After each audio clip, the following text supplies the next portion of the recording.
gentlemen, אני צריך לדבר ערב אנגלית, כי יש לנו כאן אורחים חשובים שלא מבינים עברית, אבל אני אזגזג קצת בין השפות.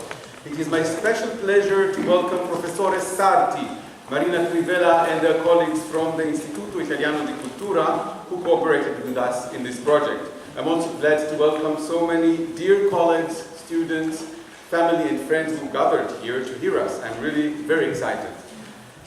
Special thanks goes to my colleague, the celebrated soprano Professor Sharon Rostov, head of the vocal department at the Buchmann Mehta School of Music, and to the distinguished theatrical, cinema and television actor Uri Rom, who also happens to be my cousin, joined me in this endeavor, and of course to our wonderful three musicians who you're going to hear tonight, Lior Virot, Tomer Onan, and José Batista Junior. I hope I speak this correctly. This should be Portuguese. Thanks goes also to the music school and to its production unit for hosting us our concert, and of course, as I said, to the Istituto Italiano for the wonderful cooperation. In my following talk, I will try to supply some background to the quite unusual event that we have tonight. We call it Production in Progress. And actually the music was written already in 2010 for a production in Germany, in Berlin and Leverkusen. And we presented, Sharon and I presented a selection of it at a conference at UCLA last summer. So the part of the production which is really in progress is the dramaturgic part, what the stage actor is actually doing. Yoron and I have been consulting for a long time and working out a completely new version for an actor enacting the person of Dante, and that's what you're going to hear tonight. As I said, in progress. It's only part of the complete version on which we're still working. I will also tell you some words about the music so that you'll be prepared for the composition that we're going to perform here. But first of all, what is that Vita Nova on which our production is based? La Vita Nova di Dante Alighieri from 1295. So La Vita Nova, or in modern Italian Nuova, meaning the new life, is an early work by Dante Alighieri. It was published in 1295, so Dante was just over 30. And here's a picture of an early manuscript copy of the work. It belongs to the medieval genre of courtly love and is written in a style combining both prose and verses. It is one of the earliest texts actually in this genre to be written in Italian. Dante was leading actually a revolution because everything until this time was written in Latin. And with La Vita Nova, and after this of course with his most famous work, La Divina Commedia, Dante actually created or helped creating or making the Tuscan dialect the source of our modern Italian language. This work, which Dante himself called My Little Book, Libello, it tells the story of Dante's love to Beatrice, a Florentine girl of his own age. And here is a famous painting by Henry Holiday from the late 19th century. You can see at least, get some impression of it, showing the meeting between the two, just with the Arno River at the background. You can also see the Ponte Vecchio there behind. Well, as a love story, La Vita Nova is actually quite boring. The ideal of courtly love in the Middle Ages involves a knight or a troubadour dedicating all his emotions, all his actions to a lady whom he actually does not know. You just adore her from very far. Any intimacy or physical contact are strictly forbidden and out of the question. So in Dante's narrative, the only thing that happens is that Beatrice greets Dante once and makes him fall in love desperately with her. After this, they hardly ever meet. Okay. We'll go on the same, right? Yes. So Dante is actually so shy that he would never actually talk to Beatrice. Whenever she approaches, he runs away. And he prefers talking to other women, to other people about his love to her, and of course writing the poetry. So there is not much of any contact between the two. And 2/3 into the story, into this La Vita Nova, Beatrice actually dies. So the rest of it, in the rest of the book, Dante's verses turn into mourning and grief songs over Beatrice. But actually the most important aspect of Beatrice for Dante's creative career is of course her influence as a muse for the rest of his life. As you surely know, the most important, the most famous work by Dante, La Divina Commedia, in that work Beatrice leads Dante through heaven. She actually sends Virgil to lead him through hell and purgatory and joins him in the last third of this huge opus, his last big work, La Commedia. Our piece, La Vita Nova, is made of about 40 short chapters written in prose, into which Dante integrates about 30 poems, most of them sonnets, rather short, only 14 lines. Most sonnets represent poetry that Dante wrote during Beatrice's life, but after her death, there are of course several over her death and his loss. When talking about musical adaptation of Dante poetry, it is remarkable. There are very little compositions based on La Vita Nova, but very, very many based on La Divina Commedia. And this impressive presentation of 123 musical adaptations of Dante Commedia I found in an article. The earliest known one is by Montanari, a madrigal based on Inferno, dating 1562. And the latest listed here is from 1991. I'm sure that this list has expanded significantly since then. But interestingly enough, La Commedia is a very difficult text. It's not song-like at all, and so none of these adaptations actually uses throughout Dante's original verses of the Commedia. So, for instance, if you take the operas, and you may see these markings, operas and oratories and other cantatas and other vocal works based on Dante, only use partially the text of the Commedia. Most significantly, the over 40 operas written on the story of Francesca di Rimini, the saddest story actually of two lovers who are condemned to hell. It gave birth to over 40 operas, but none of them actually uses Dante's text, only in some part of them. They're always combined with additional material. Now, we are approaching the question of how to compose, how to set music to Dante, and you see that except for these red and yellow parts, which are vocal music, there are also the blue ones. These are later adaptations, which are strictly instrumental. One of the most famous settings are, of course, Francesca di Rimini, a symphonic poem by Piotr Ilyich Tchaikovsky. There is, of course, Liszt's Dante Symphony, but they actually don't use Dante text, they use different text even if they have choir. So why not take La Vita Nova? Because La Vita Nova has short songs as opposed to this huge commedia, and I would expect composers to just go straight for La Vita Nova, whose sonnets are incredibly beautiful and, as I said, not too long. But in fact, I was able to locate only 4 settings of La Vita Nova, including my own. So the earliest one I know is this one by Ermanno Wolferrari, La Vita Nuova, Opus 9. It's a very impressive oratorio with choir, children choir, organ, strings. It has a very sacred atmosphere. It sounds almost like a sacred work. After this is Patrick Cassidy, Vide Cormeum. Actually, you might know it from the film Hannibal, because the first sonnet of La Vita Nova tells about Beatrice eating Dante's heart. So it has, of course, some cannibalistic undertones, and it's not at all surprising. I would like to play to you just a small selection of this, because you'll notice how Patrick Cassidy sets this to music in a completely different style than what would you expect of a Hannibal Lecter film. So there we go with Vide Cormeum. right starter.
So you notice this incredible discrepancy between this very highly charged scene where the murderer is sitting in the audience and the music is actually sacro-pop, if I may call it so. So that's the second, and I couldn't locate any recording of Vladimir Martinov's Vita of 2003, but I found a critique of it, a discussion of it in on an internet site.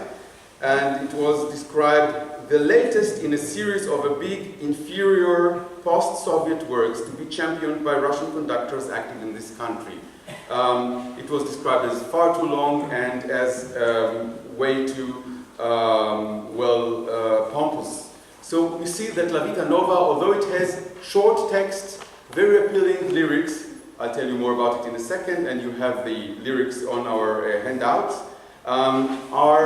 is treated until now very much in a pompous style, in a sacral style, but La Vita Nova by Dante is not at all pompous, it's not at all sacred. It's, in a way, it's a love story, although courtly medieval love story, all the scenes where Dante just flees from Beatrice because he's so much in love that he's shy and doesn't want to meet her. This is something that is not treated well, I think, by this pompous style, and that's where I'd like to introduce my own La Vita Nova of 2010. Well, this was,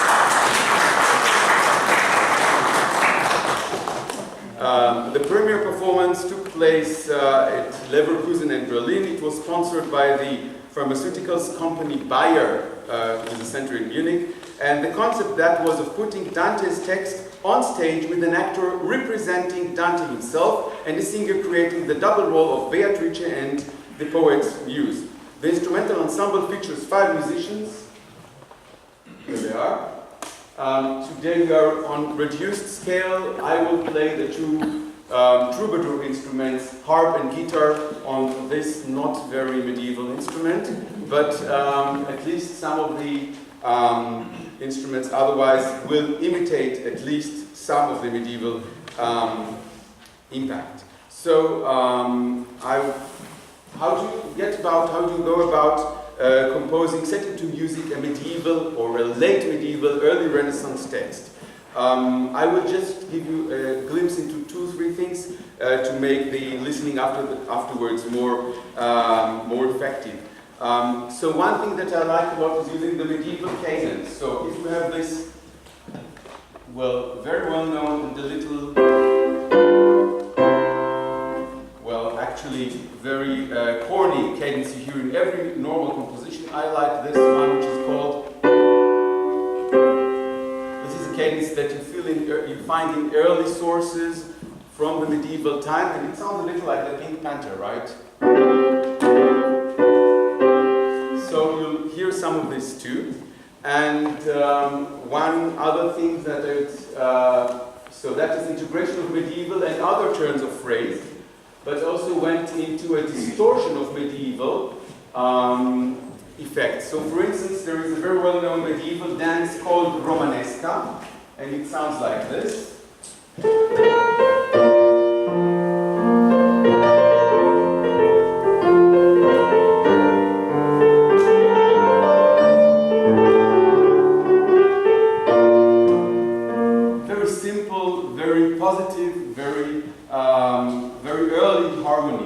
So I took this idea of the Romanesca, of this dance, and when the music speaks about Beatrice's death, I turned it to a distorted Romanesca, which sounds like this.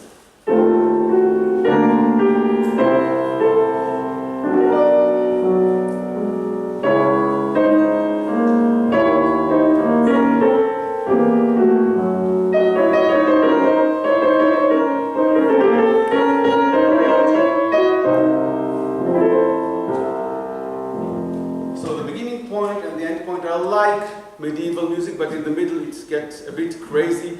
Maybe you heard also I combined some kind of Sephardic sounds or whatever these arabesque.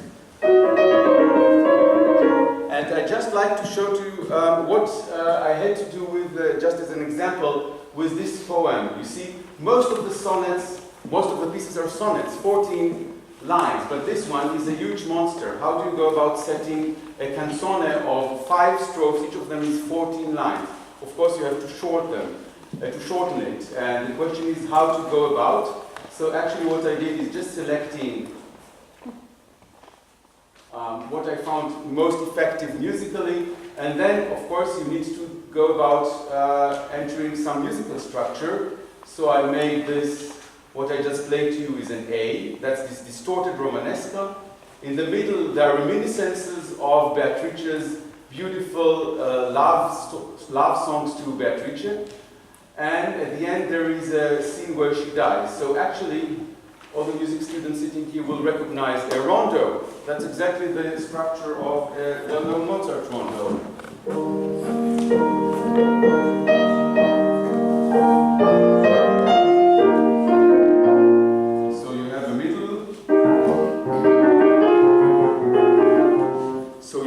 One element recurring at the beginning, in the middle, at the end, and you have 2 opposing elements, B and C. So if you try to do what Mozart did, you're always on the safe side. So this was my strategy, for instance, in this Romanesca, in this canzone on the mourning the death of Beatrice. So here are just some of the tactics I used in my music. You see that I call it postmodernist music, meaning that it combines, it is very much eclecticism, combining, integrating medieval sounds, Sephardic music, what I call stilo suave, the rather appealing melodic style, folk songs, melodrama, and Sprechgesang. There is going to be a scene you'll hear like this. That's where Beatrice eats Dante's heart.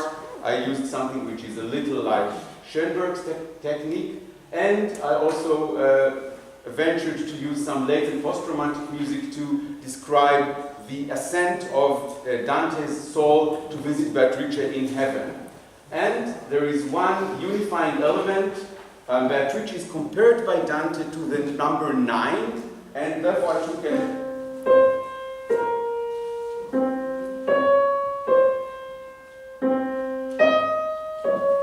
Now, why 9? 9 is 3 times Trinity. And Beatrice was for Dante a symbol of theology. She was a symbol of Christian theology, and therefore I thought that in order to represent her, I need to take a motif which cuts this 9 sounds, 9 tones into 3 groups of 3.